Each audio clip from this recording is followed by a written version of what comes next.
하냐면 고등학교 때 하나님 앞에 기도한 적이 있습니다. 어렸을 때부터 신앙생활을 하였고 늘 기도하는 자리, 예배하는 자리, 또 주일마다 교회 학교를 다녔기 때문에 어려움이 찾아오거나 문제가 생기면 늘 하나님 앞에 기도하였습니다. 그런데 하나님께서는 꼭 내가 원하시지 않는 방향으로 응답해 주실 때가 많았습니다. 아니, 대부분 그랬습니다. 한 번은 하나님은 왜 나를 이렇게 이쪽 길로 인도하시나? 왜 하나님은 내가 원하는 길은 저쪽 길인데 왜 늘 꼭 반대로 응답하실까? 심지어 어느 때는 막다른 길, 아무 길도 갈 수 없는 그 길로 인도하시는 하나님을 경험하면서 결단했습니다. 그래, 기도하지 않으면 하나님께서 그쪽으로 인도하시지 않을 거야. 그래서 기도를 하지 않은 때도 있었습니다.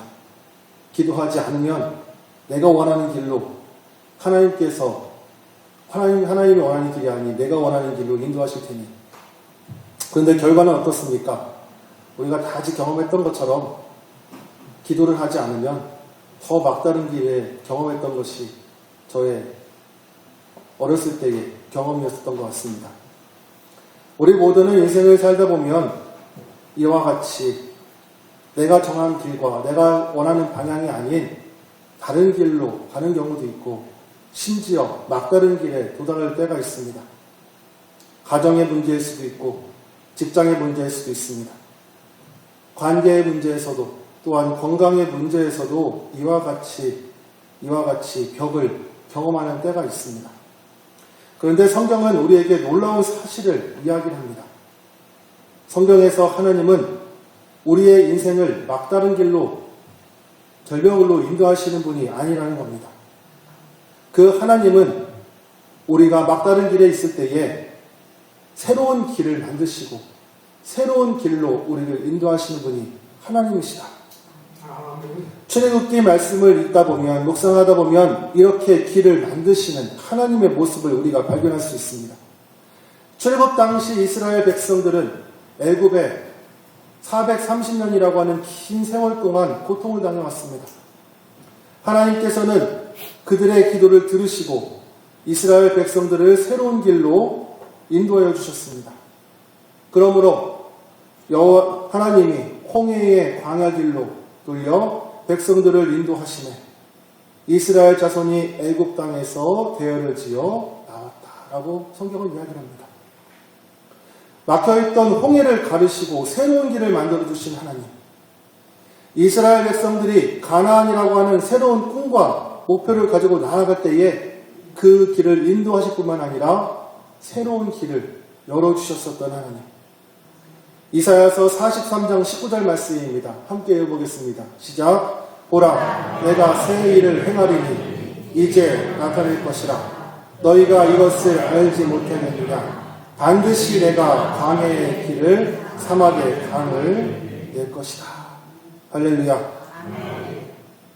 혹시 우리 인생 가운데, 지금 우리 가정 가운데, 우리의 삶 가운데 막다른 길에 도달하고 계셔서 앞이 보이지 않고 어디를 갈지 모르는 사람들 계시다면 오늘 이 하나님 말씀을 붙잡으시며 우리에게 새로운 길을 인도하여 주실, 새로운 길을 열어주실 하나님을 만나시는 귀하고 복된 우리 모두가 되시기를 주님의 이름으로 축복합니다. 오늘 말씀을 통해서 광야의 길에서 새로운 길을 인도하시는 하나님의 모습을 세 가지를 우리가 살펴보고자 하는데, 첫 번째는 하나님은 반드시 우리를 인도하시는 분이다 라고 하는 것입니다. 하나님은 반드시 우리를 인도하시는 분이다. 오늘 우리가 함께 읽은 본문 말씀, 우리가 너무나 잘 아는 말씀입니다. 출애굽기 13장 21절에 보면 여호와께서 그들 앞에서 가시며 낮에는 구름 기둥으로 그들의 길을 인도하시고 밤에는 불 기둥을 그들에게 비추사 낮이나 밤이나 진행하게 하시니. 이스라엘의 출애굽했을 당시 본격적으로 광야 생활을 할 때에 하나님께서는 구름 기둥과 불 기둥으로 이스라엘 백성들을 인도해 주셨다. 성경은 이야기하고 있습니다. 구름기둥과 불기둥으로 이스라엘 백성들을 보호하셨다. 그래서 이스라엘의 광야 40년을 한마디로 요약을 한다면, 한마디로 정리한다면 하나님의 인도하심, 광야 가운데 하나님의 인도하심이 이스라엘 백성 40년을 한마디로 정리하면 이렇습니다.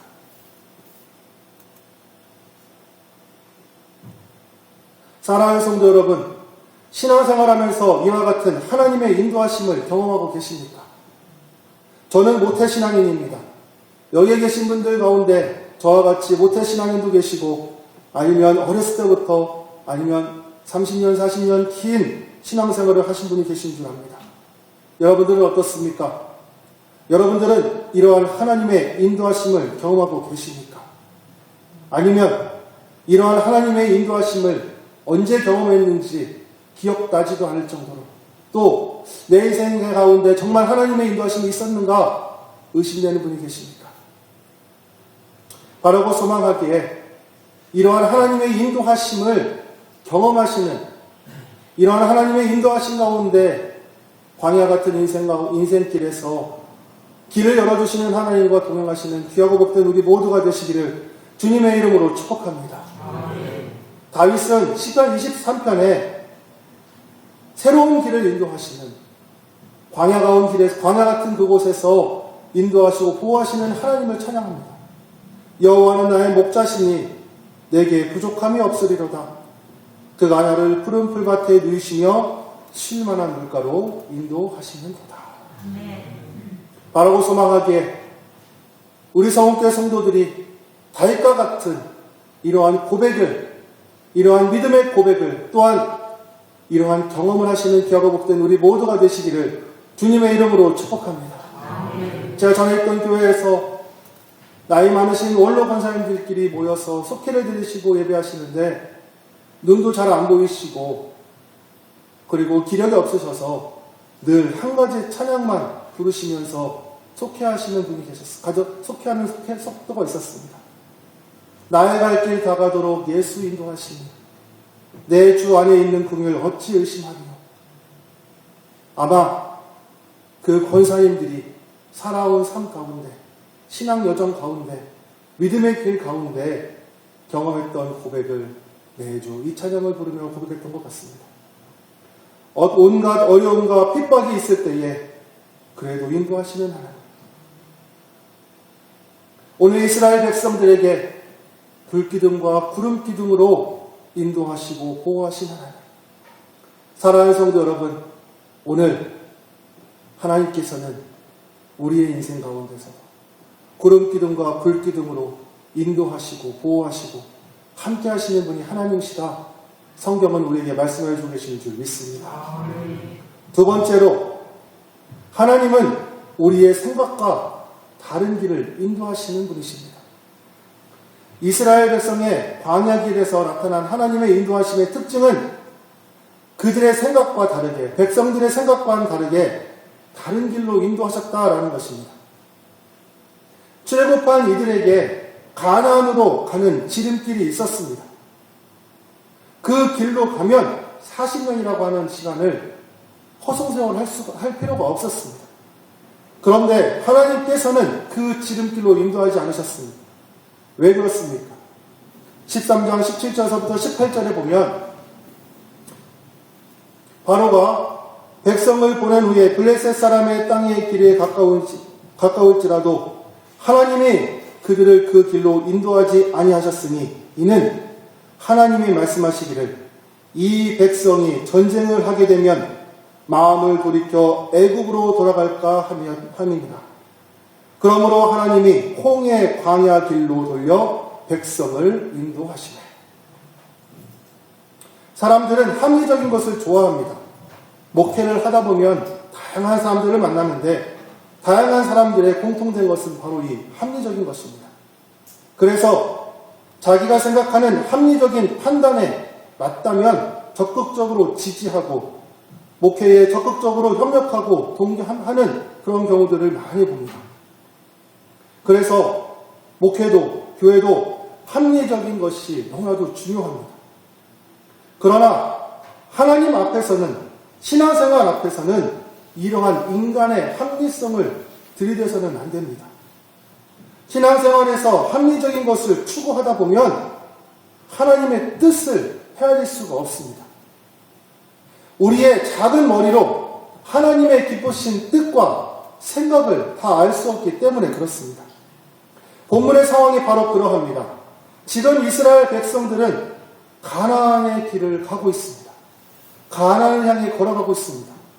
그러기에 가장 합리적인 길, 가장 빠른 길, 지름길을 가고자 하였을 것입니다. 그런데 하나님께서는 그 길을 허락하지 않으시고 우회하는 길을 허락하셨습니다. 광야의 길로 가게 하셨다 이야기하십니다. 왜 그렇습니까? 당시 이스라엘 백성들 입장에서는 도무지 이해할 수 없는 하나님의 인도하심이었을 것입니다. 그런데 하나님께서 지름길이 아닌 다른 길로 인도하신 이유가 무엇이라고 합니까? 그들이 전쟁을 경험하고 다시 애굽으로 돌아갈까 봐, 약속의 땅으로 가기 전에 그들의 마음이 움직이고 흔들릴까 봐.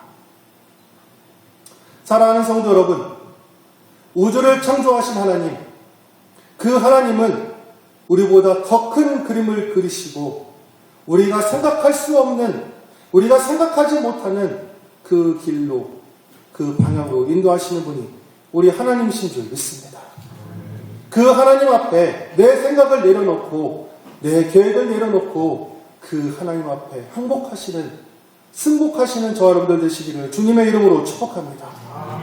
우주를 창조하시고 우리의 길을 인도하시고 우리의 삶과 죽음을 주관하시는 그 하나님, 만약 우리가 그분의 하나님의 계획과 뜻과 반대되는 길, 때로는 하나님과 대적하는 길을 가게 된다면 과연 우리 인생이 어떻게 되겠습니까? 우리 모두는 행복하기를 원합니다. 이 땅 가운데서 행복한 삶을 살기를 원합니다. 그런데 우리의 창조자이시고 우리의 구원자이시며 우리의 길을 인도하시는 그 하나님과 대척점에 이른다면 우리의 인생은 행복할 수가 없습니다. 그러므로 우리는 하나님 앞에 승복해야 됩니다. 그리고 하나님과 소통해야 됩니다. 그리고 하나님이 가시고자 하는 그 길에 순종하며 나아가야 합니다. 내 생각과 내 뜻이 다르더라도. 바르고 소망하기에 우리 성은교회 성도들은 영원부터 영원까지 태초부터 계시며 우리의 모든 것을 주관하시는 그 하나님의 인도하심을 신뢰하시며 그분을 바라보시며 내 계획을 내려놓고 하나님의 뜻대로 하나님의 길에 걸어가시는 귀하고 복된 우리 성은교회 모두가 되시기를 주님의 이름으로 축복합니다.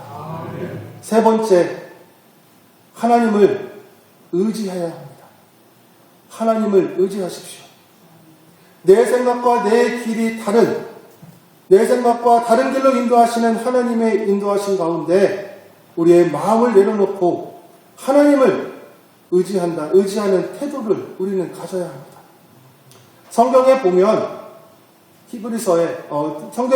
히브리어에 배라고 하는 단어가 두 가지로 나타납니다. 히브리어에서 우리가 번역하는 배는 두 가지인데, 첫 번째는 오니아, 두 번째는 테바입니다. 오니아와 테바의 가장 큰 차이는, 오니아는 배를 뜻하는 것, 즉 우리가 아는 그 배이고, 테바는 상자를 상징합니다. 배와 상자의 가장 큰 차이점은 무엇입니까? 크기 차이가 아닙니다. 둘의 가장 큰 차이는 자가 동력원이 있느냐 없느냐입니다. 오니아는 동력이 있어서, 힘이 있어서 방향을 조절할 수가 있습니다. 이 오니아라고 하는 이 배를 말하는 이 오니아가 대표적으로 쓰여진 곳이 바로 요나서입니다. 요나서에서 1장 3절에 보면, 그러나 요나가 여호와의 얼굴을 피하려고 일어나 다시스로 도망하라 하여 요바로 내려갔더니 마침 다시스로 가는 배를 만난지라. 여기에서 말하는 배가 바로 오니아입니다. 동력을 가진 배, 방향을 선택하여 나아가는 배. 요나가 가고자 하는 목적지로 향할 수 있는 배. 요나는 배삭스를 지불하고 자기가 원하는 방향으로, 자기가 원하는 다시스로 갔던 것입니다.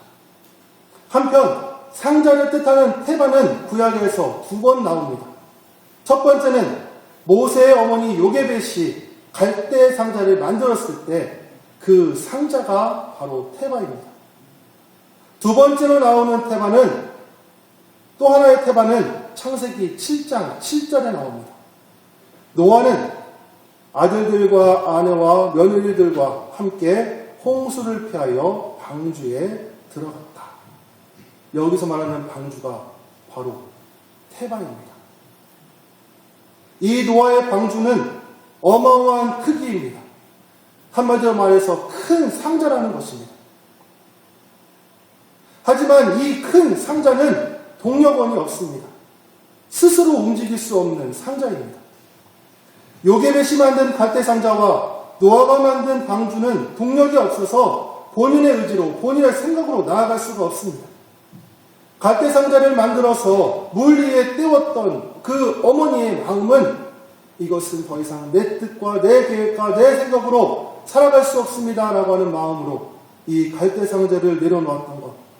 노아가 만든 방주 역시도 이 홍수 가운데, 이 물폭풍 가운데 내 힘으로, 내 능력으로 이 폭풍을, 이 홍수를 이길 수 없습니다 라고 하는 마음으로 동력을 만들지 않고 테바, 방주를 만든 것. 사랑하는 성도 여러분, 여러분들의 인생은 오니아에 타고 계십니까? 아니면 테바에 타고 계십니까? 오니아에 탔던 요나는 어떠하였습니까? 자신의 계획과 자신의 능력으로, 자신의 돈으로 그 오니아를 탔던 그 요나는 자기의 목적지 다시스로 가는 그 길에 폭풍을 만나고 위기를 만나고 더 큰 어려움을 만났던 것이 요나의 모습이었습니다. 여호와께서 큰 바람을 바다 위에 내리시매 바다 가운데에 큰 폭풍이 일어나 배가 거의 깨지게 된지라. 내 선택으로, 내 판단으로, 내 생각으로 내가 원하는 길을 갔던 그 결과 더 큰 폭풍, 더 큰 어려움, 스스로의 내 동력으로, 스스로의 내 힘으로 살아가려고 하는 세상 사람들의 대표적인 모습이 바로 이 오냐를 탄 요나의 모습입니다. 사랑하는 성도 여러분, 그러기에 요나처럼 폭풍을 만나기 전 하나님의 뜻에 순종하시고 그분의 뜻에 우리의 인생을 맡기시는 저와 여러분들 되시기를 주님의 이름으로 축복합니다. 하나님의 뜻과 어긋나게 내 뜻대로, 내가 원하는 대로, 내가 원하는 방법으로 살아가는 것이 아니라 내 힘으로 이 인생의 배를, 우리의 가정의 배를, 우리의 사업의 배를, 우리의 건강의 배를 내가 이끌어가는 것이 아니라 테바, 요게벳처럼, 모세처럼 하나님께 그 동력을, 그 힘을 의지하시는 저여러분 되시기를 주님의 이름으로 축복합니다. 모세는 테바를 선택하였을 때에 홍수가 땅에 40일 동안 계속된지라 물이 많아져 방주가 땅에서 떠올랐고, 모세가 방주를 띄운 것이 아닙니다. 하나님이 띄우셨습니다. 물이 더 많아져 땅에 넘침에 방주가 물 위에 떠다녔다. 그렇게 떠다닌 방주는 그 순간에는, 그 시간에는 불안하고 두렵고 걱정되고 앞에 보이지 않고 이 방주가, 이 테바가 어디로 갈지 걱정하였지만 창세기 8장 4절에 그 방주가 아라렛산에 머물렀다. 즉 결국엔 하나님께서 그 테바를, 그 방주를, 그 노아의 가족을 살아날 수 있는 길로, 살 수 있는 길로 하나님께서 인도해 주신 줄 믿습니다. 사랑하는 성도 여러분, 오늘 말씀을 정리하며 여러분들이 결단하길 소망합니다. 첫 번째, 하나님의 인도하심을 신뢰하십시오. 지금 여러분 삶 가운데 이해가 되지 않는 길을 걷고 계신 분이 계십니까? 왜 하나님께서 이렇게 막힌 길로 인도하시는가? 왜 하나님께서 내가 원하는 길로 인도하시지 않는가? 왜 지름길을 놔두고 이 광야의 길로 나를 인도하시는가? 사랑하는 성도 여러분, 오늘 우리가 결단하기를, 하나님, 나는 이해가 되진 않지만 그럼에도 불구하고 하나님을 신뢰하고 의지하며 나아가겠습니다. 잠언 3장 말씀에 너는 마음을 다하여 여호와를 신뢰하고 내 명철을 의지하지 말라. 나는 범사의 길을 인정하라. 그리하면 하나님께서 너희의 길을, 우리의 길을, 우리 가정의 길을, 우리 교회의 길을 인도하신다. 하나님은 실수하시는 분이 아니십니다. 하나님은 잘못된 길로 인도하시는 분이 아닙니다. 우리를 광야로 보낼 때는 그 이유가 있고, 우리에게 설명해도 우리가 알아들 수 없는 그 심오한 하나님의 뜻과 계획이 있는 줄 믿습니다. 그 하나님을 신뢰하시고 의지하시는 저 여러분 되시기를 주님의 이름으로 축복합니다. 두 번째로 우리가 결단하기 원하는 것은 내 인생의 주인이 하나님이다. 내 인생의 주인은 하나님이다. 선포하시는 저 여러분 되시기를 주님의 이름으로 축복합니다. 여전히 많은 사람들은 온야에 타고 있습니다. 내 힘으로, 내 판단으로 내가 방향을 정하고 목적지를 정하고 나가기를 원합니다. 그런데 그 길의 끝이 무엇입니까? 요나가 경험했던 것처럼 더 큰 폭풍이고 더 큰 어려움이고 더 큰 고난입니다. 내 선택의 결과는 이러합니다. 하지만 우리가 태반을 선택했을 때, 하나님을 선택한다면 우리의 인생의 주인은 하나님이 되어주시게 되고, 하나님께서 우리의 인생을 책임져 주시고, 결국에는 하나님께서 노아를, 이스라엘 백성들을 약속의 땅으로 인도하신 것처럼 하나님께서 저와 여러분들을 인도하여 주실 줄 믿습니다. 하나님께 맡기십시오. 하나님께 우리의 삶의 주인을 하나님이시다 선포하십시오. 하나님께서 우리의 인생을 책임져 주실 줄 믿습니다. 오늘 이 자리에서 함께 찬양하고 기도할 때에 결단하시기 소망합니다. 하나님만을 신뢰하겠습니다. 하나님께 모든 것을 의지하고 신뢰하고 맡기겠습니다.